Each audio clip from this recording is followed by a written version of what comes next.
திரு ரவிக்குமார், நான் உங்களிடமிருந்தே தொடங்குறேன். பிரதமர் மோடி மீது தாக்குதல் நடத்த எம்பிக்கள் திட்டமிட்டனர் அப்படிங்கிற ஒரு புகாரை சபாநாயகர் சொல்லியிருக்கிறார். அதனுடைய பின்னணி என்ன?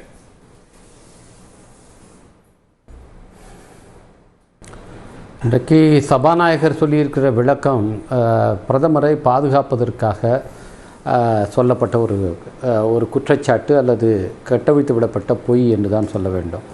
ஏன்னா தொடர்ந்து எதிர்க்கட்சி தலைவரை பேச விடாமல் அவர்கள் அமளி துமளியில் ஈடுபட்டிருந்தார்கள். சபாநாயகர் அவர்களுக்கு உதவுவது போல உடனடியாக அவையை ஒத்தி ஒரு நாள் கூட அவை நடக்க விடாமல் பார்த்து கொண்டார்கள். இவங்க இதுக்கு ஆளுங்கட்சிக்காரர்களுக்கு முழுமையாக மக்களவைத் தலைவர் ஒத்துழைப்பாக இருந்து எதிர்க்கட்சி தலைவரை பேச விடாமல் தடுத்தார் என்பது தான் உண்மை. ஏன்னா அவர் ஒரு விதியை சுட்டி காட்டினார். நீங்கள் ஒரு புத்தகத்தை கோட் பண்ணணுன்னா அந்த விதியின் அடிப்படையில் நீங்கள் இப்படி பேசுகிறது சரியில்லைன்னு, அப்போ நீங்கள் அத்தன்டிகேட் பண்ணணுன்னு சொன்னதும் அவர் ராகுல் காந்தி அதில் இருப்பதை நான் முழுமையாக வழிமொழிகிறேன் அப்படின்னு அதற்கு பொறுப்பேற்கிறேன்னு அத்தன்டிகேட் பண்ணி கொடுக்குறாரு. அதுக்கப்புறமா அவங்க பேச விட மாட்டேங்கிறாங்க. ஆனால் நிஷிகாந்த் துபே என்கிற பாஜக உறுப்பினர் பல புத்தகங்களை எடுத்துக்கொண்டு இன்னைக்கு அதை கோட் பண்ணி பேசுகிறார். அதை பற்றி மக்களவைத் தலைவர் கொஞ்சம் கூட அவரை தடுக்கவோ அதுக்கு மறுப்பு சொல்லவோ கிடையாது. எந்த விதியை மக்களவைத் தலைவர் ராகுல் காந்தி அவர்களுக்கு சுட்டி காட்டினாரோ அந்த விதியை ஆளுங்கட்சி எம்பி நிஷிகாந்த் துபே மீறும் போது அதை பற்றி அவர் கொஞ்சம் கூட கவலைப்படவில்லை. இதைத்தான் எதிர்க்கட்சி உறுப்பினர்கள் போய் மக்களவைத் தலைவர் அறையிலே போய் அவர் சொல்கிறாங்க, எடுத்து சொல்கிறார்கள், நீங்கள் இவ்வளவு பாரபட்சமாக இருப்பது சரியல்ல. ஏன்னா திரு ராகுல் காந்தி அவர்கள் சொன்னபோது தொடர்ந்து அவர் பேசவே தொடர்ந்து மறுத்து கொண்டிருந்த போது அப்போ அவரே சொன்னார், நீங்களே எழுதி கொடுத்துருங்க. மக்களவைத் தலைவர் பார்த்து சொன்னார், நீங்கள் ஏதாவது நான் பேசுறது என்ன பேசணும்னு எழுதி கொடுத்துருங்க, அதை வேணா நான் படிச்சுட்டு போறேன்னு சொன்னார். அந்த அளவுக்கு மக்களவைத் தலைவர் இன்றைக்கு ஒரு பாரபட்சமாக வெளிப்படையாக இருக்கிறார் என்பது எல்லாருக்குமே தெரிந்த ஒன்று. அதுல இப்போ எதிர்க்கட்சி பெண் உறுப்பினர்கள் அதுவும் உரை மீதான நன்றி தெரிவிக்கும் தீர்மானத்தில் நீங்க பிரதமர் பெயரை குறிப்பிட்டு அல்லது வேறு ஒரு நாட்டினுடனான வெளியுறவு கொள்கைகள் தொடர்பாக பேச வேண்டாம், இது குடியரசுத் தலைவர் உரைக்கு நன்றி தெரிவிக்கும் தீர்மானம், அது தொடர்பாக மட்டும் பேசலாம்னு நாடாளுமன்ற விவகாரங்கள் துறை அமைச்சர் கிரண் ரிஜிஜு கேட்டுக்கொண்டார். அப்ப அந்த கோரிக்கை என்பது சரியானதாகத்தானே இருக்கு? அது எப்படி சரியானதாக இருக்கும்? ஏன்னா குடியரசுத் தலைவர் வெளியுறவு கொள்கை பற்றி பேசுறாங்க. அப்போ அதை பற்றி நீங்க பேசக்கூடாதுன்னு சொன்னா எப்படி அது எப்படி பொருத்தமான ஒரு அறிவுறுத்தலாக இருக்க முடியும்?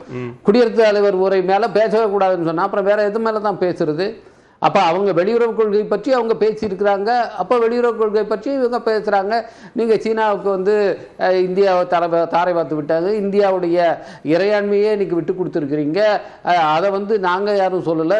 உங்கள் இராணுவ தளபதியாக இருந்தவர் தன்னுடைய சுயசரிதையிலேயே சொல்கிறார், 8:30 மணிலேருந்து நான் இத்தனை கால் பண்ணேன், பாதுகாப்புத்துறை அமைச்சருக்கு பேசினேன், வெளியுறவுத்துறை அமைச்சருக்கு பேசினேன், தேசிய பாதுகாப்பு ஆலோசகருக்கு பேசினேன், பிரதமர் அலுவலகத்தை தொடர்பு கொண்டேன், யார்கிட்ட இருந்தும் எந்த வழிகாட்டுதலும் இல்லை. 10:30 மணி வரையும் நான் இத்தனை கால் போட்டால் அதனால் சீன துருப்புகள் டாங்கிகள் தொடர்ந்து வந்துகிட்டே இருந்தாங்க, அவங்கள என்ன பண்றதுன்னே தெரியல அப்படின்னு சொல்லி எல்லாத்தையும் சொல்லியிருக்காரு. அந்த சண்டையில் அந்த மோதல்ல 20 வீரர்கள் அளவுக்கு நம்முடைய தரப்புல உயிரிழப்பு ஏற்பட்டிருக்கு. நிறைய வீரர்கள் அவங்க பிடிச்சிட்டு போனாங்க. அதுக்கப்புறம் நம்ம பேச்சுவார்த்தையில தான் அவங்கள விடுவிச்சோம் என்ற கருத்துக்கள் எல்லாம் சொல்லியிருக்காங்க. இதுக்கு அதுக்கு வழிகாட்ட வேண்டிய கமாண்ட், ஹை கமாண்ட் அவங்க தான். ஏன்னா இது வெறும் ஸ்கெர்மிஷ் ஏதோ ஒரு எல்லையில் நடக்கிற ஒரு சின்ன சச்சரவல்ல, இது ஒரு போராக மாறக்கூடிய விஷயம். அப்போ ராணுவ தளபதி என்ன அதனுடைய ஹை கமாண்ட் பிரதமர் பாதுகாப்புத்துறை அமைச்சர் கொண்ட அந்த கமிட்டி தான் அதுக்கு வழிகாட்ட வேண்டும். அவங்ககிட்ட அதுக்காக திருப்பி கேட்குற கடைசியில் 10:30 மணிக்கு நீங்க பாதுகாப்புத்துறை அமைச்சர் சொல்றாரு, நீங்களே ஏதாவது என்ன செய்யணுமோ செஞ்சீங்க, ஆனால் அது உங்க முடிவு தான் என்று சொன்னால் அப்போ என்ன இந்த நாட்டுடைய இறையாண்மை மீது இந்த நாட்டை ஆக்கிரமிக்க வர துருப்புகளை தடுப்பதில் இவங்களுக்கு எந்த அளவுக்கு அக்கறை இருந்திருக்கிறது என்பதுதான் இன்னைக்கு கேள்வியாக இருக்கிறது. அதுதான் திரு ராகுல் காந்தி கேட்கிறார். ஒரு பக்கம் சீனாவுக்கு இவ்வாறு நாட்டினுடைய பகுதிகளை விட்டு கொடுத்திருக்கீங்க, இன்னொரு பக்கம் அமெரிக்கா அதிபர் அவரே அறிவிக்கிறாரு, இந்த ட்ரேட் டீல் நாங்க முடிச்சிட்டோம் அப்படின்னு சொல்லி அதுல ஒரு பாதியை மட்டும் நம்முடைய பிரதமர் எடுத்து போட்டு அறிவிக்கிறார். 25% 18% குறைச்சிட்டோங்கிறது மட்டும்தான் சொல்றாரு தவிர நீங்க 0 டேரிஃப் ஒத்துக்கிட்டாங்க, இன்னும் மேல $500 பில்லியன் வர்த்தகத்தை நாங்க பொருட்களை இறக்குமதி பண்ணணும்னு ஒத்துக்கிட்டாங்க அப்படின்னு சொல்ல சொல்லும் போது இங்க இருக்கிற வேளாண் துறை ஒட்டுமொத்தமா காலியாக்கப்படுது. அமெரிக்காவுடைய வேளாண் விவசாயத்துறை சார்ந்தவர்கள் வந்து அதுக்கு நன்றி தெரிவிக்கிறாங்க ட்ரம்புக்கு. அப்படின்னா என்ன ஆகுது? இந்தியாவுடைய மொத்த விவசாயத்துறையும் காலி பண்ணி இன்னைக்கு இந்த மார்க்கெட்டை சுத்தமா திறந்து விட்டு, எப்படி வந்து பிரிட்டிஷ் ஆட்சி காலத்துல கிழக்கிந்திய கம்பெனிக்கு திறந்து விட்டாங்களா அந்த மாதிரியான ஒரு படுமோசமான ஒரு ஒப்பந்தம் இன்னைக்கு நிறைவேற்றப்பட்டிருக்கிறது. அதை பத்தி பேசக்கூடாதுன்னு சொன்னா எப்படி? இது மாதிரியான பிரதமர் இன்றைய உரையில என்ன சொல்றாருன்னா, நாட்டினுடைய வளர்ச்சியை பிரதமர், என்னுடைய கேள்வி வாங்கிக்கோங்க. பிரதமர் இன்றைய உரையில என்ன சொல்றாருன்னா, நாட்டினுடைய வளர்ச்சியை பொறுத்துக் கொள்ள முடியாமல் எதிர்க்கட்சிகள் ரொம்ப தரம் தாழ்ந்த செயல்பாடுகளில் ஈடுபடுறாங்க, விமர்சனங்களை வைக்கிறாங்க. மாறா நாடாளுமன்றத்தில் இருந்து நாடாளுமன்ற நடவடிக்கைகளில் பங்கேற்று ஒரு ஆரோக்கியமான விவாதத்திற்கு அவர்கள் தயாராக இல்லை அப்படின்னு ஒரு குற்றச்சாட்டை பிரதமர் சொல்றாரு. இது நாட்டுடைய வளர்ச்சியை யாரும் இது பண்ணல. நாடு உண்மையிலே வளர்ந்துட்டு இருக்கா. பட்ஜெட் வந்திருக்குது. பட்ஜெட்டை பத்தி நம்ம எல்லாம் பார்த்துட்டோம். பட்ஜெட்ல என்ன அறிவிப்பு வந்திருக்குது, நாட்டுடைய பொருளாதார நிலை எவ்வளவு இருக்குது, இவங்க எவ்வளவு எத்தனை லட்சம் கோடி கடன் வாங்க போறாங்க, இது எல்லாம் தெரிஞ்சிருக்கு. எத்தனை உங்களுக்கு அடிப்படையான கல்விக்கோ சுகாதாரத்துக்கோ எவ்வளவு இன்க்ரீஸ் வந்திருக்குங்கிறது தெரிஞ்சிருக்கு. இதெல்லாம் வெளிப்படையா தெரியுதுங்க. இப்ப வந்து நீங்க இந்த பட்ஜெட்டிலே வந்து நாட்டினுடைய பொருளாதாரம் எந்த நிலையில இருக்குங்கிறதுக்கான ஒரு ஆதாரமா இருக்கு. அப்படி இருக்கும் நாட்டினுடைய வளர்ச்சியை யார் தடுக்க பார்க்கிறா?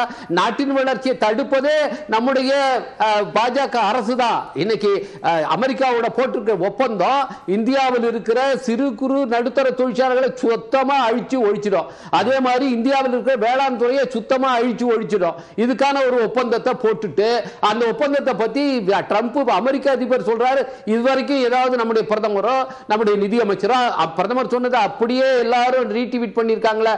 அவங்க யாராவது இதுவரைக்கும் என்ன நீங்க ஒப்பந்தம் ஜீரோ டாரிஃப் ஒத்துக்கிட்டீங்களா?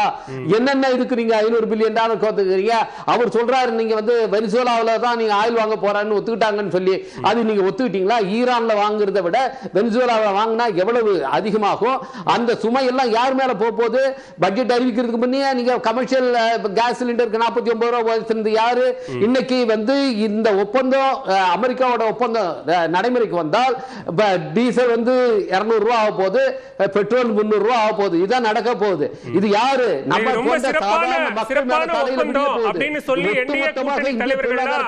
பாராட்டு விழா எடுத்திருக்கு. பிரதமருக்கு பாராட்டு தெரிவிச்சிருக்காங்க. அதிமுக உட்பட பல என்டிஏ கூட்டணி தலைவர்கள் ஒன்று சேர்ந்து இது ரொம்ப சிறப்பான ஒப்பந்தம், நாட்டை வளர்ச்சி பாதைக்கு கொண்டு செல்லக்கூடிய ஒப்பந்தம்னு பாராட்டி இருக்காங்களே.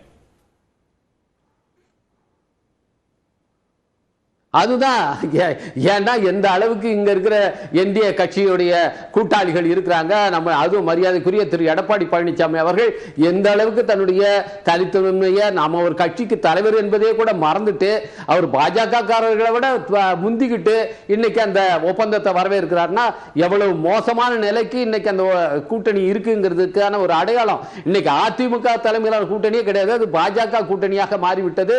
அவங்க என்ன சொல்றாங்களா அதை வழிமொழியதை தவிர அதுக்கு தலையாட்டுறத தவிர அதிமுகவுக்கு எந்த